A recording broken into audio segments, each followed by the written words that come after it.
Bienvenue dans le vestiaire avec Nicolas Saint-Pierre. On va se tourner vers notre prochain invité, Yannick Jean, le directeur général et entraîneur-chef des Saguenayens de Chicoutimi, qui doit gérer une situation de tourmente. Est-ce que je peux me poser la question comme ça? Le cas Nathan Lecomte, en ce moment, qui veut partir en USHL et tout ça, c'est un dossier assez chaud pour vous autres. Comment ça se passe et comment vous gérez la situation en ce moment, Yannick? Oui, c'est pas compliqué. Comme on a dit depuis le début, on a des gens qui s'occupent de ça, qui vont se réunir.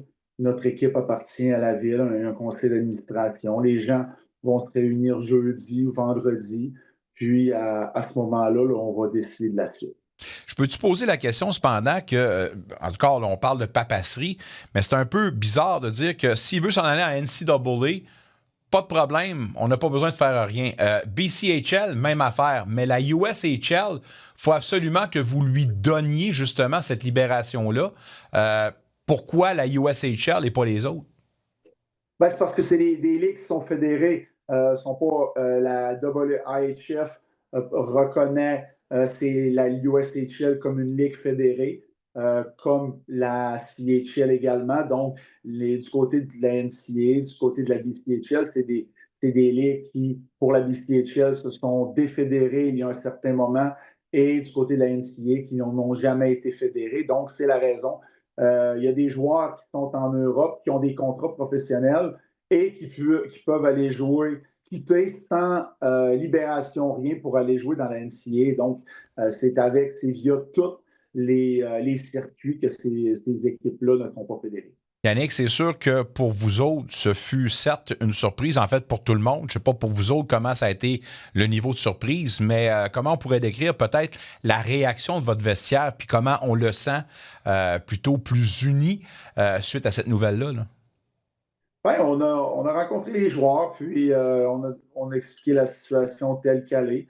Maintenant, c'était d'y aller une journée à la fois. On a eu un bon week-end, on a eu un bon début de semaine à l'entraînement également. Il faut continuer d'avancer là-dedans, puis d'y aller une journée à la fois. Il n'y a pas il n'y a pas de recette miracle ou quoi que ce soit. On vit avec des jeunes, on travaille avec des jeunes adultes qui vont justement être les adultes de demain. On fait du développement, on est là pour ça. Puis en tant qu'intervenant, on veut faire les choses de la bonne manière, que ce soit avec les jeunes qui sont encore ici ou même les jeunes qui partent.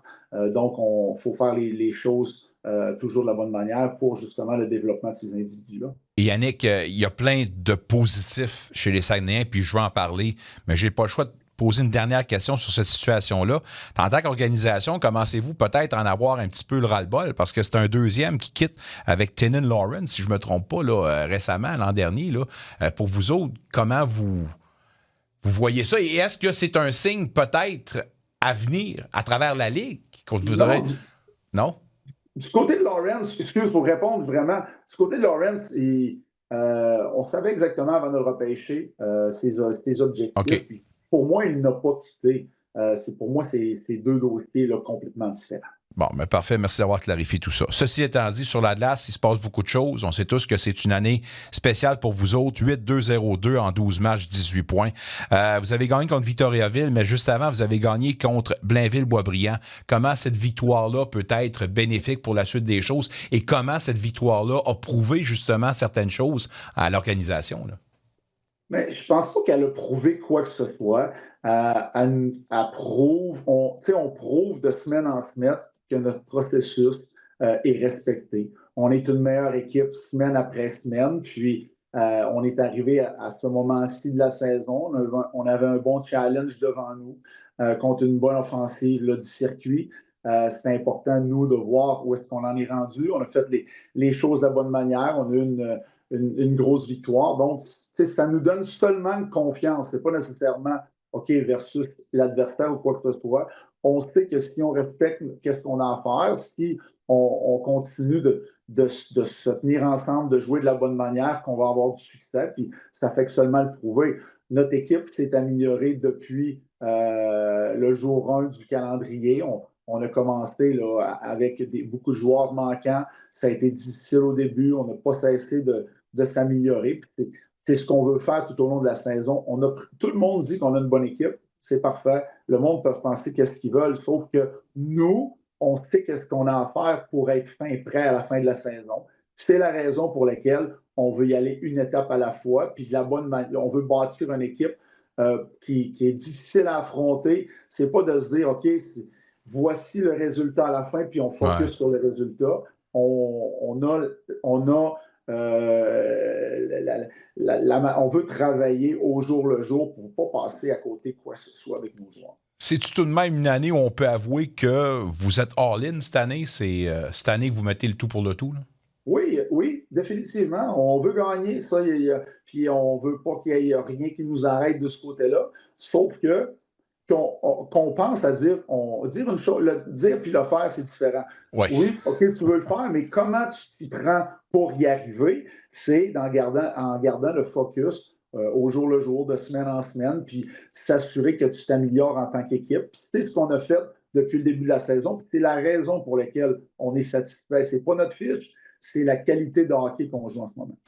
Émile Guité, Maxime Massé, Nathan Lecomte, des joueurs qui ont respectivement ces 14, 13 et 12 points, si je ne me trompe pas. Parle-moi justement de la progression de tes leaders offensifs, puis en fait, de tous les joueurs qui, peu importe l'organigramme, là, doivent prendre une place de plus là, pour progresser, pour faire avancer justement les succès de l'équipe.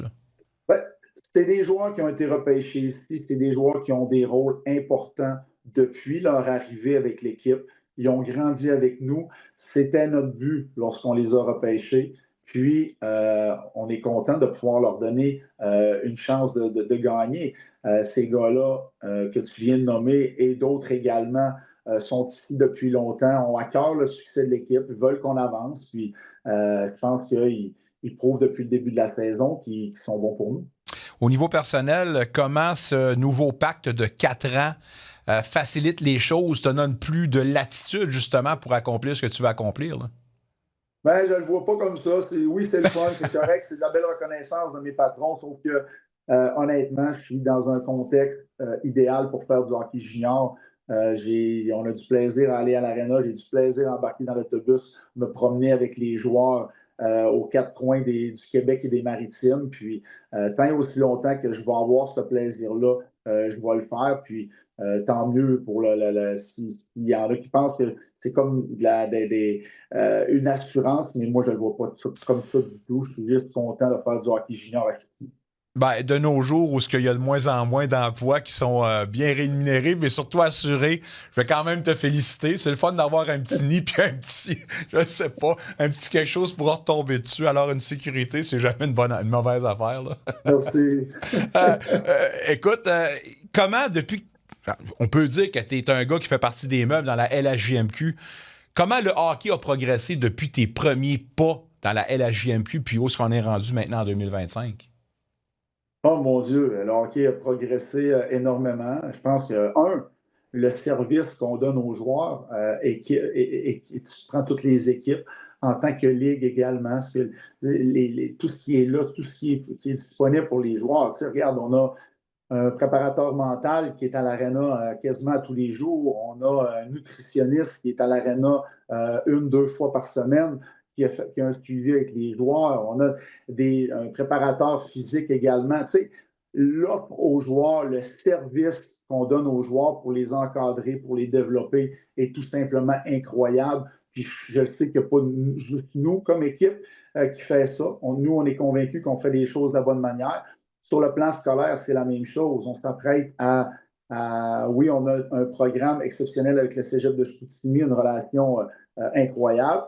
On fait des sessions accélérées ici avec les Saguenay pour que lorsque les séries commencent, les joueurs aient terminé l'école. Et on s'apprête à donner une 12e année également en présentiel et non en ligne à nos joueurs pour ceux qui veulent un jour peut-être aller du côté de la NCAA. Donc, l'offre qu'on fait aux joueurs ici à Chicoutimi et je sais dans plusieurs équipes également dans la Ligue a fait en sorte que notre Ligue a énormément progressé dans les dernières années, ça, en tout cas depuis mon arrivée. Un Saguenayen, certainement un des standards du hockey junior et de la LHJMQ. Bonne chance en fin de semaine contre Drummondville et Sherbrooke, certainement. Et je peux te garantir que j'ai des témoignages provenant de Guy Girard quasiment tous les semaines pour nous dire comment que vous êtes bon à part de ça. Il te fait dire salut en passant. Hey, salutations à lui. Je suis content d'avoir de ces nouvelles. Merci beaucoup à toi. Merci. Et on se reparle très, très bientôt. Bye-bye. Un retour sportif 100% local dans le vestiaire avec Nicolas Saint-Pierre.